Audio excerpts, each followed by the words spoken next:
They say the devil doesn't always come with horns. Sometimes, he shows up in a clean car, wearing perfume that smells expensive, and talking like a dream. That's exactly how Mike came into our lives. It was a Sunday. The kind of lazy afternoon when most people sit under mango trees with toothpicks in their mouths, gossiping and chasing flies away from bowls of rice. I remember because the church bell had just finished ringing, and the village was still humming with leftover energy from the morning service. Then a silver car drove into our compound. We don't see many cars in our part of the village. Motorcycles. Yes. Okadas fly up and down all day. But a car that looked like it belonged in a music video. That was something else. Children stopped playing and ran after it, dust rising with every step. Women peeked from behind their doors. I watched from our veranda, corn in my hand, chewing slowly. He stepped out, tall and fair-skinned, wearing a white shirt, black jeans, and shiny shoes. He had gold on his wrist and sunglasses even though there was shade. He looked like one of those men on Instagram. Sharp. Confident. Full of Legos. And then, he asked for chica. "Good afternoon," he said. His voice was deep, like a man that drinks imported wine. "Please, where can I find chica?" My heart jumped. Chica. Chica was my best friend. We'd grown up together since we were 5. She lived 2 compounds away. That morning, we had peeled yam together. That girl was like my sister. But this man, this Lagos man, he was asking for her. Someone pointed to her compound. He walked over with calm steps, like he already owned the place. A few minutes later, we saw Chica come outside. She was smiling. I've seen her smile many times, during dances, when she passed exams, when a boy from town once wrote her a letter, but this smile was different. It was nervous, shy, and curious. They talked for a while outside. He gave her something, probably money. Then he handed her a nylon bag. She opened it and laughed. It looked like it had perfume and a phone charger inside. That evening, she came to my house. "Ada," she whispered, "do you know who that man is?" I shook my head. "He's from Lagos," she said. "His name is Mike. He says I'm beautiful. He says he can help me start modeling." I stared at her. "Modeling?" She nodded, excitement in her voice. "He says I don't belong here. That I have a big future. He says I look like the girls on TV." I didn't say anything. She held her cheeks. "Ada, I think God has finally remembered me." That night, she couldn't sleep. I know because she sent me a message saying, "I feel like I'm dreaming." I replied, "Just be careful." She sent back, "Love is not always dangerous. Sometimes it's a miracle." I didn't reply. I had a strange feeling in my chest. Not jealousy. Not anger. Just something that didn't sit right. But who was I to say anything? He came with a car. He brought perfume. He said all the right words. And just like that, the door of our small world opened. We didn't know it was also the door to something dark. The change didn't come all at once. It came in small ways, too small for most people to notice, but I saw it clearly. It started with her phone. One morning, Chike came to my house with a brand new phone. It wasn't the usual button phone we all shared or those second-hand Androids from Onitsha Market. This one was sleek, black, and had that glowing Apple logo at the back. I blinked twice just to be sure. "Where did you get this one?" I asked. She smiled. "Mike bought it for me." That name again, Mike. Ever since that man visited the village in his silver car, Chika's mouth hadn't rested. Every sentence now began with "Mike said," or "Mike likes." 2 days later, she came with new slippers. Then a new wig.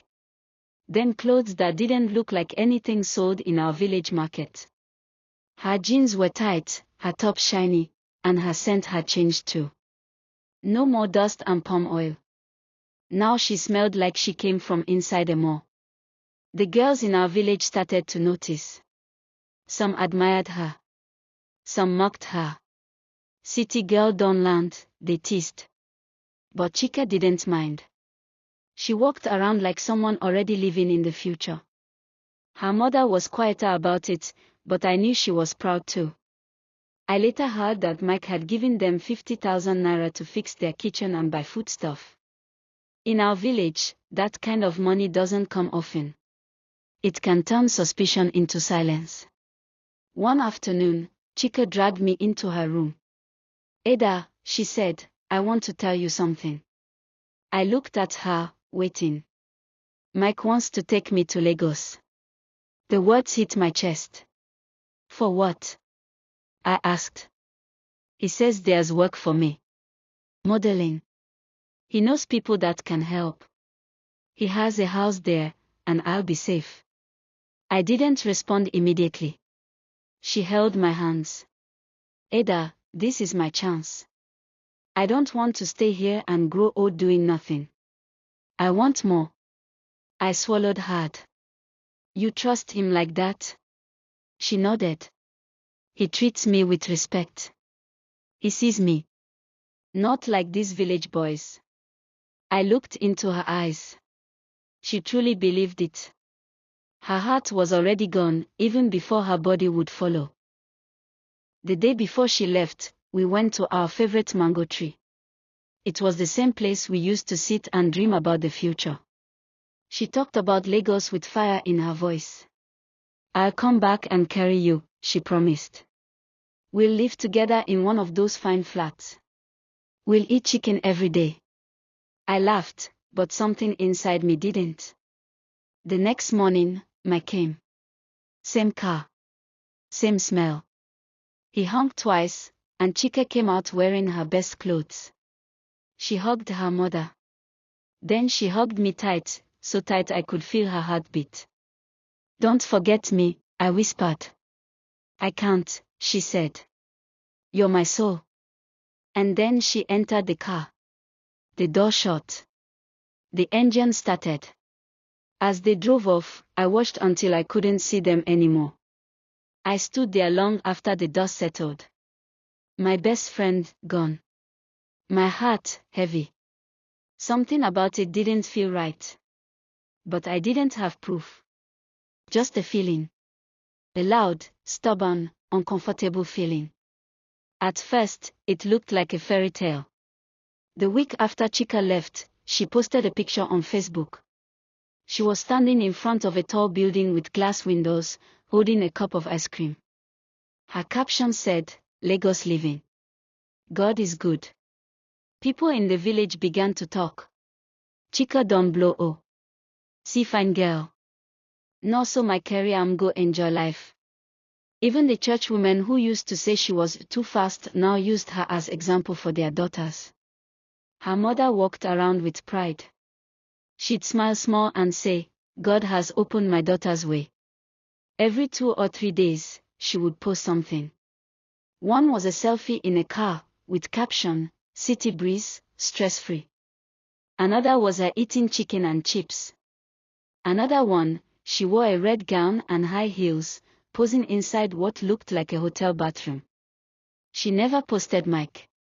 But we all knew he was the one behind the camera. I tried calling her one day. She didn't pick. Later, she sent a short voice note. Sorry Ada, I'm just so busy. Life here is fast. But I'm okay. Miss you. I replied, I miss you too. That was the last voice I heard from her for almost 4 months. But I still saw the post. New dresses. New nails. Fancy restaurants.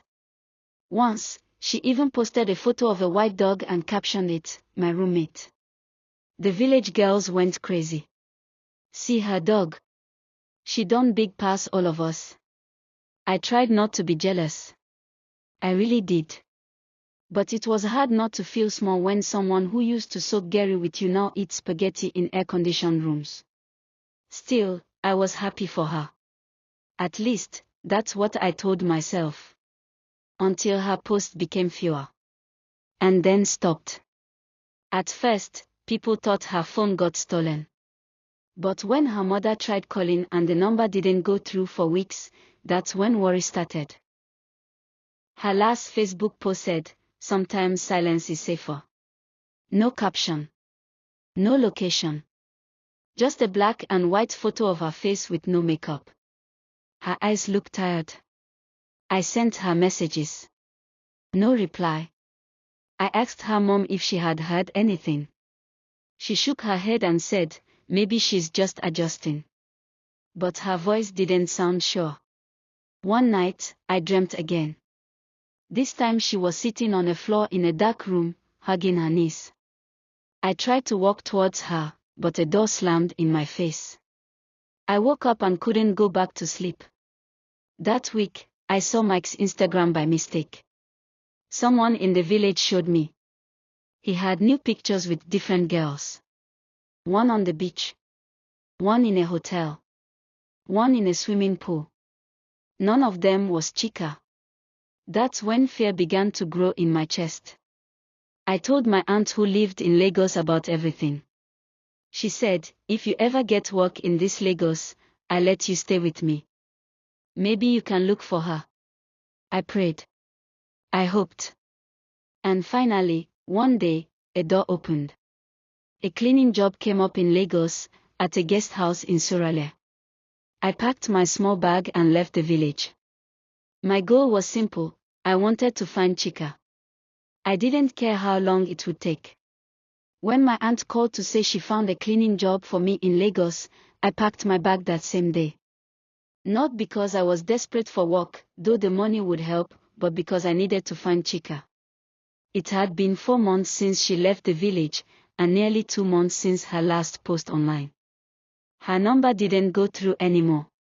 Her Facebook was quiet. And her mother had started falling sick from worry.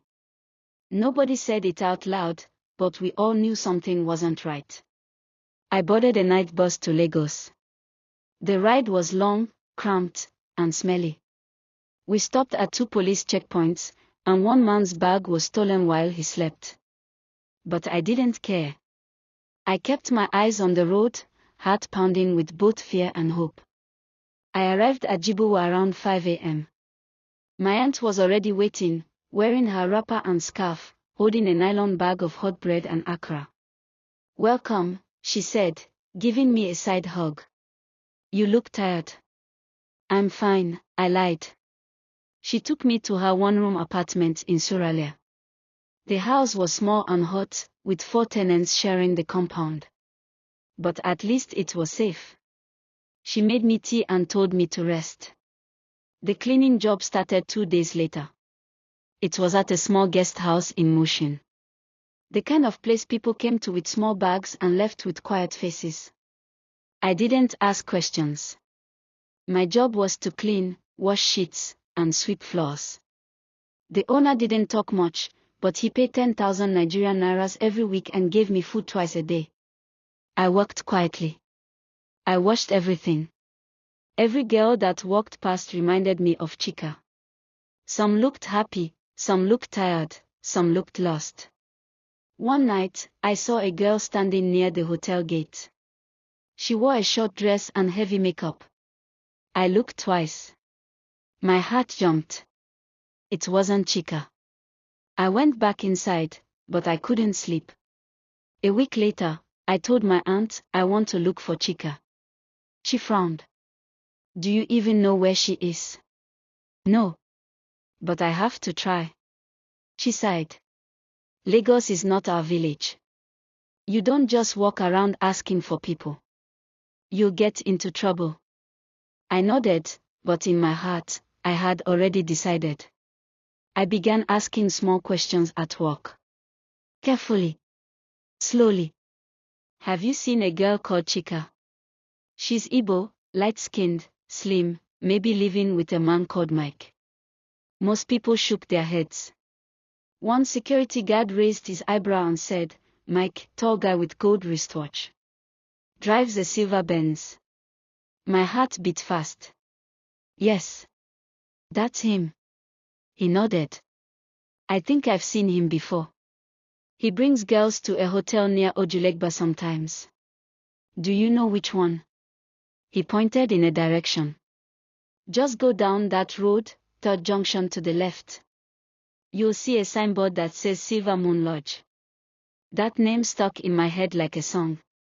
That night, I wrote it down in my notebook. Silver Moon Lodge, Ojulegba. I didn't know what I would find.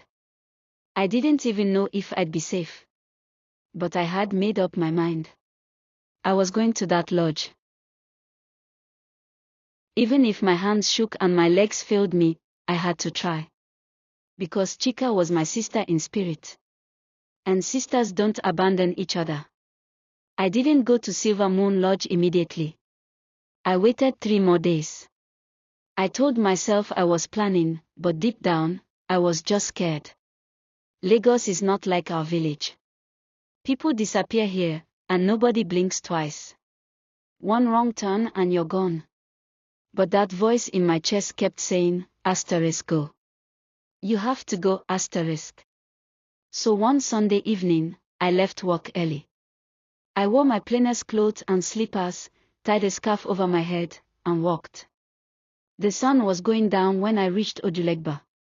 Noise everywhere, buses honking, conductors shouting, roasted corn sellers calling out, beggars tapping on car windows. The air smelled like dust, smoke, and burnt suya. I held my bag tightly. I asked a vulcanizer about Silver Moon Lodge. He pointed and said, "Small gate after the yellow kiosk." I saw it. The lodge didn't look like anything special. Just a faded white building with a small, rusty gate. The signboard was hanging sideways. It didn't look rich or clean. It looked tired. Like a place with too many secrets. I walked past first, just to observe. There were 3 girls standing outside. 2 were leaning on the wall, pressing their phones. One stood alone, arms folded, chewing gum slowly. She looked like she didn't want to be there. Her wig was old, her makeup thick, but her eyes looked familiar. I stopped near a groundnut seller and watched for a while. Then the one standing alone looked up, and for a second, I froze. It was her. Chika. But not the Chika I knew. This girl was skinny, too skinny. Her cheekbones were sharper. Her lips were too red, like the lipstick had been painted on without care. She wore a dress that was barely a dress. Just enough cloth to cover her. She didn't smile. She didn't blink fast. She just stood there like a statue that had learned how to breathe. I stepped forward slowly. "Chika," I said. Her head turned a little. She looked me over, from head to toe. Her eyes didn't widen. Her mouth didn't open. She didn't gasp or cry or even smile. She just said, "No be my name be that." My chest tightened. "Chika, it's me. Ada. From the village. Don't you remember?" She stared again. Then she laughed. A slow, bitter laugh. "Ada from where?" she said. "I don't know you. Please leave here." I wanted to hug her. I wanted to hold her and remind her who she was. But her face was hard now. Cold. Like Lagos had frozen something inside her. "I've been looking for you," I said softly. She hissed. "Well, you don't find me. Now go back." Then she turned around and walked inside the lodge without another word. My legs went weak. I sat on a low cement block by the roadside, eyes burning with tears. I didn't cry out loud. I just sat there. People passed me without looking. In Lagos, sadness is normal. After a few minutes, the security man came to me and said, "Madam, you no fit sit here. If you know they stay lodge, abeg comot." I stood up, nodded, walked away slowly. The sound of buses and shouting filled the air again. But in my head, I only heard one thing. No, be my name be that. I laid on my aunt's mattress with my eyes wide open, staring at the ceiling fan as it spun slowly and made small clicking sounds. I replayed Chika's voice again and again in my head, no, be my name be that. How could she say that? This was the same Chika who once shared her last groundnut with me, who held my hand when I cried because Papa died, who swore on her favorite slippers that we would always be sisters. Now she looked me in the face like a stranger. I wanted to be angry, but I couldn't. Her face, even with all that makeup, looked tired. Her shoulders slouched like someone carrying something too heavy. And her eyes didn't have light anymore. Something inside her had broken. I kept thinking, what did Mike do to her? I remembered how excited she was to leave. How she said he promised modeling and comfort. He made her feel special. And now she stood outside a rundown lodge, looking like a shell of herself. In the morning, I told my aunt everything. She dropped her cup of tea and stared at me. That lodge, she asked. Are you sure that's where she is? I nodded. She shook her head. Ada, leave that girl. Whatever she has entered, only God can bring her out. You go and poke nose, you might get hurt. But she's my friend, I said. My sister. She's not the same person anymore. That part hurt, because it was true. Still, I couldn't just walk away. So I did the only thing I knew how to do. I started going there every week. Not to confront her, but just to be near. I'd sit by the kiosk across the road, pretending to buy groundnut or gala. I never spoke to her again. I just watched. Sometimes, I saw her come out in short clothes with new bruises on her leg. Sometimes, she stood by the gate with a cigarette in hand, blowing smoke and staring into nothing. Sometimes, she laughed with other girls, but her laugh didn't sound real. Once, I saw Mike. Yes, him. He came in his silver car, parked without shame, and walked in like a king. He wore dark shades even at night. He had a big belly now. He looked older, but still arrogant. A girl ran to open the door for him, not Chika. And just like that, I knew. He was still the one controlling things. One Saturday evening, I saw Chika sitting on the steps alone. No makeup. No shoes. Just her in a wrapper, holding a bottle of water. I crossed the road, walked close, and sat on a bench nearby. I didn't say anything. Just sat. She saw me. But she didn't chase me away. We stayed like that for a while, in silence. Then she said, softly, you should have just stayed in the village. I looked at her, heart tight. I came because I couldn't forget you. She smiled sadly. You shouldn't have remembered me. Then she stood and walked back inside. My eyes burned again. But this time, I let the tears fall. She hadn't fully pushed me away. That meant something was still left in her. Something that Mike hadn't destroyed. Yet. The third time we sat near each other outside the lodge, she didn't tell me to leave. She didn't say much either. Just sat on the cement step with her back hunched and a lollipop in her mouth. I sat across the road, pretending to scroll through my small phone. But my eyes never left her. The fourth time, she talked. Do you remember the mango tree behind Mama Yuzo's house? She asked. I looked up quickly. She hadn't called my name, hadn't even turned her head, but the words were meant for me. Yes, I answered. That tree saved us from so many times. I smiled.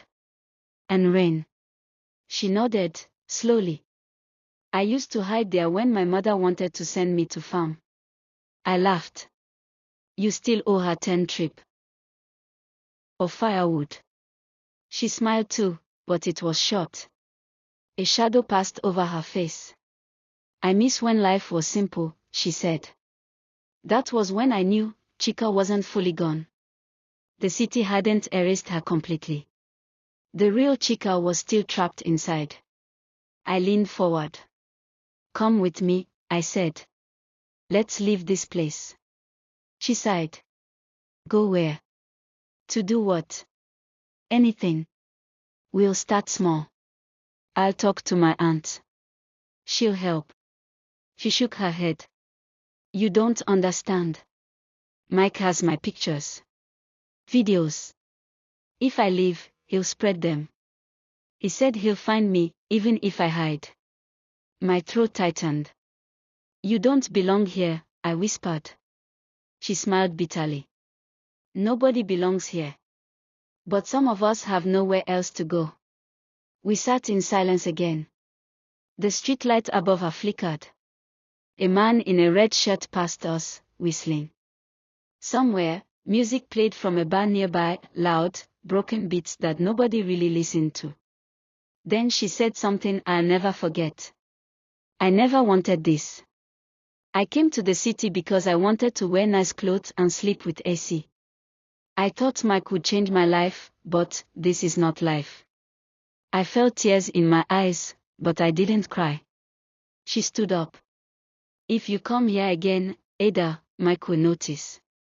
And if he finds out we're talking, he'll do something.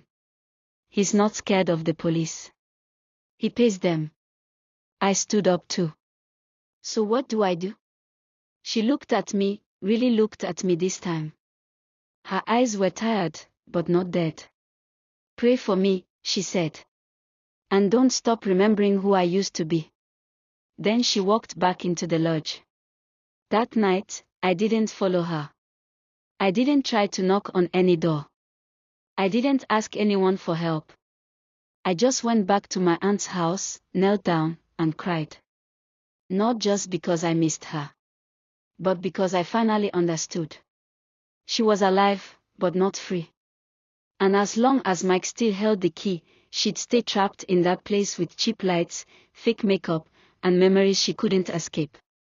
But something had shifted. She had spoken. She remembered. And that was something. It's been 1 year since I first saw Chika again at Silver Moon Lodge. A lot has changed. Mike was arrested 3 months ago, not because of Chika, but because one of the other girls in his circle escaped and spoke out. She went to a women's NGO with voice recordings, bruises, and stories that could freeze blood. The police raided one of Mike's houses in Lekki and found enough to hold him. That day, when I heard the news from my aunt's radio, I didn't speak. I just walked outside, looked up at the sky, and whispered, "Thank you." But even after Mike was locked up, Chika didn't come home. Not immediately. The fear had lived inside her for too long. It was like a door had opened, but she wasn't sure if she should walk through it. She didn't trust freedom anymore. That's what pain does, it makes you question even peace. I kept checking on her from time to time. I'd sit across from the lodge, and sometimes she'd come out and wave. Other times, she'd send a message through the woman selling water beside the gate. Her words were short, "I'm okay. Still here. Not ready yet." But then, last week, she came to find me. She showed up at my aunt's shop in a yellow dress and sneakers. No wig. No makeup. Her hair was short, and her eyes, they looked brighter. Not healed. But breathing. When I saw her, I didn't speak. I just ran and hugged her. "I'm sorry," she said into my shoulder. "For what?" "For forgetting you. For forgetting me." We sat inside the shop and talked for hours. She told me everything, not all at once, but enough. About the nights she cried in hotel bathrooms.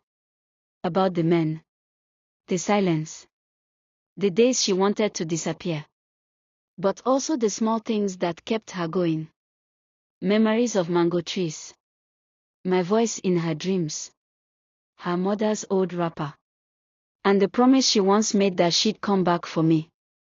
I didn't keep that promise, she said. You still can, I told her. Now, she stays with us. My aunt gave her space. It's not fancy, just a mattress and a mosquito net. But it's quiet. Safe. She sells phone accessories now at the junction. She's learning slowly. Saving slowly. Laughing again. She even went to church last Sunday. She still jumps when she hears loud footsteps behind her. Still checks the door lock 3 times before she sleeps. Still flinches when a stranger calls her baby. But every day, a little piece of her comes back. The real her. My chica.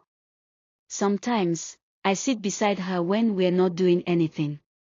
We talk about home. About when we were 10. About future plans. She wants to go back to school one day. Start a hair business. Maybe write a book. Will people believe my story? She asked. I looked at her and smiled. They don't need to believe. You just need to live. We still walk past Silver Moon sometimes, just to remind her she's no longer stuck there. She looks at it without fear now. And me. I don't feel helpless anymore. Because I didn't save her. She saved herself. I was just there to remind her of the girl she used to be. And now, she's becoming that girl again. Day by day. Step by step. Free.